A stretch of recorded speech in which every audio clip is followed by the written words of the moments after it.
যদি তারা সোজা আঙ্গুলে না বুঝে, তারা বাঁকা করে আঙ্গুল তাদেরকে বুঝাবো ইনশাআল্লাহ। আমরা আগে বুঝান তাদেরকে, তারা বুঝতে বাধ্য হবে যে তাদের বিরুদ্ধে আমাদের কোনো শত্রুতা নাই। তার ইসলামের দুশ্মন, আমাদেরও দুশ্মন। ইসলামের যারা বন্ধু হবে তারা আমাদের বন্ধু হবে। এই জন্য আমি প্রস্তাব করব, স্বরাষ্ট্রমন্ত্রীর সাথে একটা বৈঠক করা হোক, অথবা প্রাইম মিনিস্টারের সাথে বৈঠক করা হোক।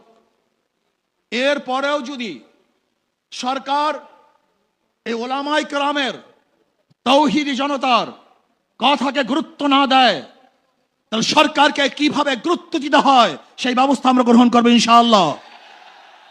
প্রিয় ভাইয়েরা আমার, আমরা ঐক্যবদ্ধভাবে যদি এই হিজবুত তাওহীদের এই বেঈমান ওর বিরুদ্ধে আন্দোলন করি, সংগ্রাম করি, তাহলে বাংলাদেশে কোনো জায়গায় কাজ করবে এরকম কোনো জায়গা বাংলাদেশে ওর জন্য থাকবে না। সমস্ত জায়গা বন্ধ করা হবে, ওর প্রদর্শনা বন্ধ করা হবে, ওর কাজ বন্ধ করে ইনশাআল্লাহ হকের দাওয়াত গোটা বাংলাদেশ আমরা ছড়িয়ে দেব। যদি ভবিষ্যতে আপনাদেরকে আবারও ডাক দেওয়া হয়, অবশ্যই ইনশাআল্লাহ আজকে যেরকম আগ্রহ করে এখানে এসেছেন, ভবিষ্যতে আসার জন্য প্রস্তুত থাকতে হবে। শুধু হিজবুত তাওহীদ না, বাংলাদেশে যত ভণ্ড আছে, সাহাবা বিদ্বেষী আছে, নবী বিদ্বেষী আছে, ইসলাম বিদ্বেষী আছে, ওলামায়ে দেওবন্দকে যারা পছন্দ করে না, ওলামায়ে দেওবন্দের বিরুদ্ধে যারা কটূক্তিমূলক কথা বলে, যারা আল্লাহ আল্লাহ রসুলের বিরুদ্ধে কথা বলে, ইসলামকে ধ্বংস করার চক্রান্ত করে, বাংলাদেশের সমস্ত মানুষ ঐক্যবদ্ধভাবে তাদের বিরুদ্ধে লড়াই করবে, আন্দোলন করবে ইনশাআল্লাহ। এর জন্য আসুন ঐক্যবদ্ধভাবে সবাই মিলে ঝিলে ইসলামের দুশমনের বিরুদ্ধে আন্দোলন করব, সংগ্রাম করব। আল্লাহ পাক রব্বুল আলামিন এই আন্দোলন এবং সংগ্রামে, হককে বিজয় করার আন্দোলনে সবাইকে শরীক থাকার মতো, ঐক্যবদ্ধ থাকার মতো তৌফিক আল্লাহ পাক আমাকে এবং আমাদের সবাইকে দান করুন। যারা আয়োজন করেছেন, এসেছেন, সবাইকে ধন্যবাদ জ্ঞাপন করি।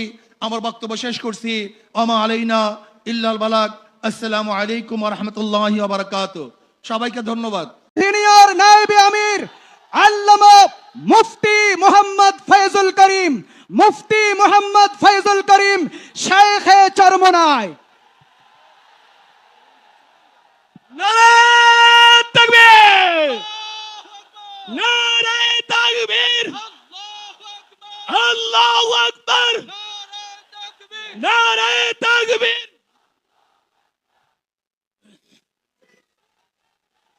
আসসালামু আলাইকুম ওয়া রাহমাতুল্লাহি ওয়া বারাকাতুহু। নাহমাদু ওয়া নুসাল্লি আলা রাসূলিহিল কারীম, আম্মা বাদ। ফাআউযু বিল্লাহি মিনাশ শাইতানির রাজীম। বিসমিল্লাহির রহমানির রহিম। কুনতুম খায়রা উম্মাতিন উখরিজাত লিন-নাস তা'মুরুনা বিল মা'রুফি ওয়া তানহাউনা আনিল মুনকার ওয়া তু'মিনুনা বিল্লাহ। সাদাকাল্লাহুল আলিয়্যুল আযীম। সবাই পড়ে সাল্লাল্লাহু আলাইহি ওয়াসাল্লাম। আয়োজকদেরকে ধন্যবাদ, দিন প্রিয়, ইসলাম প্রিয় সবাইকে ধন্যবাদ। শুকরিয়া জ্ঞাপন করছি যে অন্যার মোকাবেলার জন্য আমরা সোচ্চার এখনো আছি। যতদিন পর্যন্ত মুমিন মুসলমানরা অন্যায়ের প্রতিবাদ করবে, ততদিন পর্যন্ত গোটা দুনিয়ার থেকে ইসলাম মুসলমানকে ধ্বংস করার ক্ষমতা কেউ রাখবে না, ধ্বংস করতে পারবে না। কিন্তু যখন আমাদের মধ্যে প্রতিবাদ বন্ধ হয়ে যাবে, ইসলাম ধ্বংস হয়ে যাবে।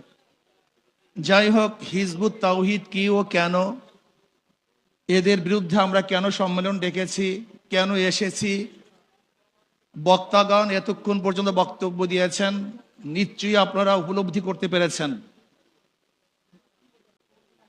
আমি মনে করি এই সম্মেলনের দুইটা দিক, হয়তো হিজবুত তাওহীদ জিরো হবে অথবা হিরো হবে, হয়তোবা জিরো হবে অথবা হিরো হবে। যদি সম্মেলন থেকে কোনো রেজাল্ট আমরা অর্জন করতে না পারি, তাহলে এই সম্মেলন মনে করবেন পুরা হিজবুত তাওহীদের পক্ষে চলে গেছে, সে ফেমাস হয়ে যাবে। আন্তর্জাতিক ইসলামের দুশমনেরা তাকে লুপে নিবে, তাকে ইসলামের বিরুদ্ধে কাজে লাগাবে, ইসলামের বিরুদ্ধে যত প্রকার ষড়যন্ত্র আছে তার মাধ্যমে করাবে। যদি এই সম্মেলন তার বিরুদ্ধে কোনো অ্যাকশনে যেতে না পারি, তাহলে গোটা সম্মেলনটা হিজবুত তাওহীদের পক্ষে এটা আগে মাথার মধ্যে নিতে হবে। আর যদি হিজবুত তাওহীদের বিরুদ্ধে কোনো অ্যাকশনে যেতে পারি, হিজবুত তাওহীদকে বন্ধ করতে পারি, ওর মুখোশ উন্মোচন করতে পারি, সরকারকে মেসেজ দিতে পারি যে অবশ্যই হিজবুত তাওহীদকে বন্ধ করতে হবে, নয়তো এই জনগণকে কোনো অবস্থাতেই থামিয়ে রাখা যাবে না, তাহলে হিজবুত তাওহীদ জিরো হবে। আমি মনে করি আমাদের ওলামায়ে কেরামরা বাতিলের বিরুদ্ধে বারবার আন্দোলন করেছে, কিন্তু সাকসেসের ধারাটা আমাদের ফান্ডে খুবই কম। কাদিয়ানীদের বিরুদ্ধে দীর্ঘদিন পর্যন্ত আন্দোলন করেছে, কিন্তু নিষিদ্ধ করতে পারিনি। বাতিলদের বিরুদ্ধে বিভিন্ন সময় আন্দোলন করেছে, কিন্তু এখনো বন্ধ করতে পারি নাই। কবর পূজারী, মাজার পূজারীর বিরুদ্ধে হাজারো আন্দোলন করেছে, কিন্তু এখনো বন্ধ। এর কারণটা কি একদিন চিন্তা করেছেন? এখানে যেই লোক আসি, এই লোকেরা আজকে স্টেজে যে ওলামায়ে কেরাম আছেন এবং আমরা যারা উপস্থিত আছি, আমরা সরকারের কাছে কোনো দাবি করবো আর সরকার মানবে না, এটা হতে পারে না, এটা বাংলাদেশে হতে পারে না। তার মানে আমরা দাবি উপস্থাপন করতে পারি না, দাবি আদায় করতে পারি না। এর জন্য সরকার আমাদের কথাকে গ্রহণ করেন না, গুরুত্ব দেন না।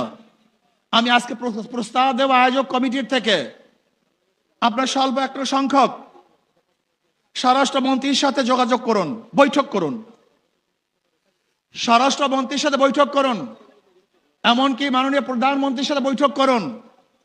হিজবুত তাওহীদকে আমরা কেন বন্ধ করতে চাই এটা তাদেরকে বলেন, বুঝান। যদি আপনারা তাদেরকে বুঝান, আমি মনে করি অবশ্যই বুঝতে বাধ্য হবে। যদি তারা সোজা আঙ্গুলে না বুঝে, তারা বাঁকা করে আঙ্গুল তাদেরকে বুঝাবো ইনশাআল্লাহ। আমরা আগে বুঝান তাদেরকে, তারা বুঝতে বাধ্য হবে যে তাদের বিরুদ্ধে আমাদের কোনো শত্রুতা নাই।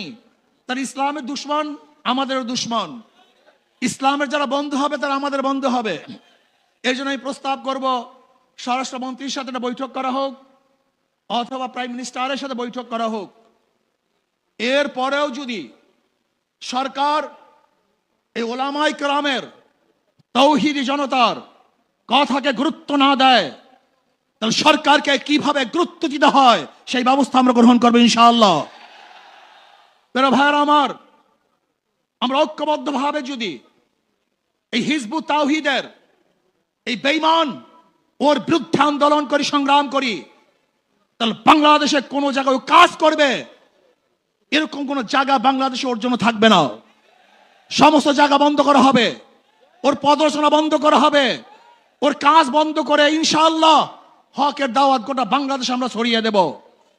যদি ভবিষ্যতে আপনাদেরকে আবারও ডাক দেওয়া হয়, অবশ্যই ইনশাআল্লাহ আজকে যেরকম আগ্রহ করে এখানে এসেছেন, ভবিষ্যতে আসার জন্য প্রস্তুত থাকতে হবে। শুধু হিজবুত তাওহীদ না, বাংলাদেশে যত ভণ্ড আছে, সাহাবা বিদ্বেষী আছে, নবী বিদ্বেষী আছে, ইসলাম বিদ্বেষী আছে, ওলামায়ে দেওবন্দকে যারা পছন্দ করে না, ওলামায়ে দেওবন্দের বিরুদ্ধে যারা কটূক্তিমূলক কথা বলে, যারা আল্লাহ রসুলের বিরুদ্ধে কথা বলে, ইসলামকে ধ্বংস করার চক্রান্ত করে, বাংলাদেশের সমস্ত মানুষ ঐক্যবদ্ধভাবে তাদের বিরুদ্ধে লড়াই করবে, আন্দোলন করবে ইনশাআল্লাহ। এর জন্য আসুন ঐক্যবদ্ধভাবে সবাই মিলে জিলে ইসলামের দুশমনের বিরুদ্ধে আন্দোলন করব, সংগ্রাম করব। আল্লাহ পাক রব্বুল আলামিন এই আন্দোলন এবং সংগ্রামে, হককে বিজয় করার আন্দোলনে সবাইকে শরীক থাকার মতো, ঐক্যবদ্ধ থাকার মতো তৌফিক আল্লাহ পাক আমাকে এবং আমাদের সবাইকে দান করুন। যারা আয়োজন করেছেন, এসেছেন, সবাইকে ধন্যবাদ জ্ঞাপন করি। আমার বক্তব্য শেষ করছি। ওমা আলাইনা ইল্লাল বালাগ। আসসালামু আলাইকুম ওয়া রাহমাতুল্লাহি ওয়া বারাকাতুহু। সবাইকে ধন্যবাদ।